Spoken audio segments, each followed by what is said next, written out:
कहानी नागपंचमी की। एक नगर में एक सेठ जी रहते थे। उनके 7 बेटे और 7 बहुएं थीं। इन 7 बहुओं में से 6 बहुओं के तो पीहर थे, लेकिन 7वीं बहू के पीहर नहीं था। जब वो गर्भवती हुई तो उसे घेवर खाने की इच्छा हो रही थी। उसके पीहर नहीं था तो उसने एक घेवर चुराकर पानी भरने गई, तब ले गई। वहाँ जाकर पेड़ के नीचे घेवर रख दिया और सोचा कि पानी भरकर आराम से घेवर खा लूँगी। जब वह पानी भरकर घेवर लेने गई तो वहाँ घेवर नहीं मिला। उस पेड़ के पास एक बाम्बी थी, उसमें एक नागिन रहती थी। वह नागिन भी उस समय गर्भवती थी। घेवर को देखकर नागिन की इच्छा उसे खाने की हुई और उसने घेवर खा लिया। उस नागिन ने सोचा कि यदि साहूकार की बहू मुझे गाली देगी तो मैं उसे डस लूँगी, और अगर कुछ नहीं कहेगी तो इस बिना पीहर की को पीहर दिखा दूँगी। साहूकार के बेटे की बहू ने कहा कि शायद कोई मेरी जैसी ही होगी जिसने यह घेवर खा लिया। ऐसा सुनकर नागिन बहुत खुश हुई और उसने अपने बेटों से कहा कि तुम इंसान का रूप बनाकर जाओ और साहूकार के बेटे की बहू को लेकर आओ। नागिन के बच्चे इंसान का रूप बनाकर साहूकार के घर चले गए। वहाँ जाकर उन्होंने कहा कि हम हमारी बहन को लेने आए हैं। तब सास ने कहा कि पहले तो कभी नहीं आए, इतने दिन कहाँ थे? तब उन्होंने कहा कि जब हमारी बहन का जन्म हुआ तब हम नानी घर में थे और शादी हुई तब हम परदेश कमाने के लिए गए हुए थे। उन लड़कों ने बहुत सारे कपड़े, गहने और मिठाइयाँ बहन की सास और जेठानियों के लिए ले गए थे। सास अत्यंत प्रसन्न थी और जेठानियाँ उसे देखकर जल कुढ़ रही थी। सास ने बहू को उनके साथ में भेज दिया। बाम्बी के पास जाकर उन्होंने कहा, बहन हम नाग हैं। उस दिन जब तुमने पेड़ के नीचे घेवर रखा था तब तुम्हारा घेवर हमारी माँ ने ही खाया था। उन्होंने तुम्हें अपनी बेटी माना है, इस नाते से तुम हमारी बहन हुई। बहन अब तुम हमारी पूँछ को पकड़ लो और डरना मत। उनके कहने पर वह पूँछ पकड़कर बाम्बी में चली गई। वहाँ पर उन्होंने उसे बहुत लाड प्यार और सुख से रखा। वहीं पर उसने एक लड़के को जन्म दिया।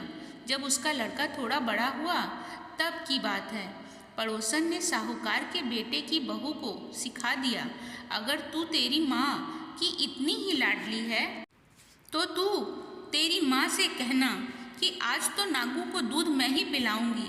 पड़ोसन का ताना उसे सहन नहीं हुआ। वह माँ से जिद करके नागों को दूध ठंडा करने लगी। अभी तक दूध ठंडा नहीं हुआ था, उसके पहले ही उसके बेटे ने घंटी बजा दी। घंटी की आवाज़ सुनकर छोटे बड़े सारे नाग दूध पीने के लिए दौड़ पड़े। जब उन्होंने दूध में मुंह लगाया तो बहुतों का मुंह जल गया।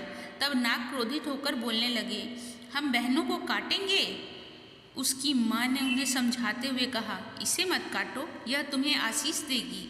तब साहूकार के बेटे की बहू ने कहा, जिरिया मारा नाग नागिनी, जियावा मारा खड़िया अड़िया वीर। वीर उठा देख चीरो चीर, चीर तो फट जाओ पण, वीर जीता रहवे। थोड़े दिन बीत जाने के बाद पड़ोसन ने फिर से ताना मारा कि यदि तेरी माँ तुझ पर विश्वास करती तो तुझे 7वें कोटे की चाबी देती। उसने माँ से जिद करके चाबी ले ली और जब ताला खोला तो अंदर झूले में बाबा नाग झूल रहे थे। उसने बाबा नाग से कहा, सत सिया राम बाबा। उन्होंने कहा कि तूने सत सिया कर लिया, वरना मैं तुझे डस लेता। तब उसने कहा कि आप तो मेरे पिता हो, मुझे कैसे डस सकते हो? और बोली, जियो नागिन नागिनी, जियो वासुकी नाग, जीण मेरो लाड लड़ाया 9 करोड़ को हार। नाग देवता ने उसको 9 करोड़ का हार दिया। माँ ने अपने बेटों से कहा, बाई तो अब बड़े घरों में हाथ डालने लगी है, उसे घर में पहुँचा दो। नागों ने साहूकार के बेटे की बहू को बहुत से गहने कपड़े दिए और ससुराल पहुँचा दिया। थोड़े दिनों के बाद उसका बच्चा झाड़ू तोड़ रहा था। ताई ने कहा, झाड़ू मत तोड़, इतना तोड़ने का शौक है तो तेरे नाना मामा के यहाँ से लाया होता। सांपों ने सुन लिया। माँ से जाकर कहा। माँ ने कहा, 2 झाड़ू सोने की बनवाओ, 2 चांदी की बनवाओ और दे आओ।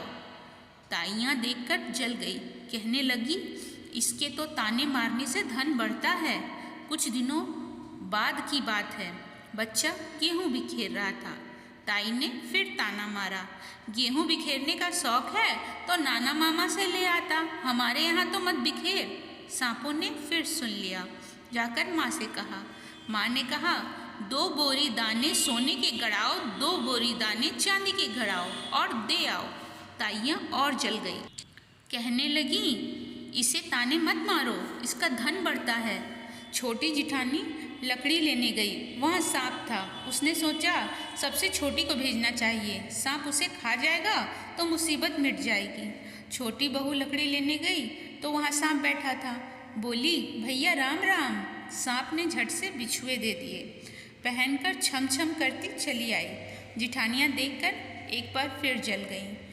2-4 दिन बाद पान की गड्डियों में एक सांप देखा तो बड़ी जेठानी ने सबसे छोटी को पान लेने भेजा। उसने सोचा आज अवश्य सांप काट लेगा। सांप को देखकर छोटी बोली, भैया घर के क्या हाल चाल हैं? घर में सब ठीक तो हैं? सबको मेरा राम राम कहना। सांप ने मुंदड़ी पहना दी। जिठानियाँ फिर जल कुड़ गई। उसका पति दुकान से आया तब सिखा दिया कि तेरी बहू के तो सांप बिच्छू से दोस्ती है। साहूकार का बेटा अपनी बहू से रात को कहने लगा, सच सच बता, सांप बिच्छू तेरे क्या लगते हैं जो तुझे काट खाने के बजाय गहने देते हैं? बहू ने कहा, वो तो मेरे भाई भतीजे लगते हैं। फिर उसने सारी बात अपने पति को बताई।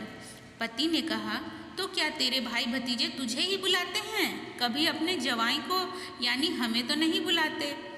आने कोने में छुपे सांपों ने बात सुन ली तो जाकर अपनी माँ से कहा। माँ ने कहा, दोनों को बुला लाओ। वे इंसान का रूप बनाकर दोनों को व बच्चे को बुला लाए। खूब कपड़े गहने देकर तीनों को विदा किया। ऐसा समर्थ पीहर नागपंचमी की कहानी कहने वाले को और नागपंचमी की कहानी सुनने वाले सबको मिले।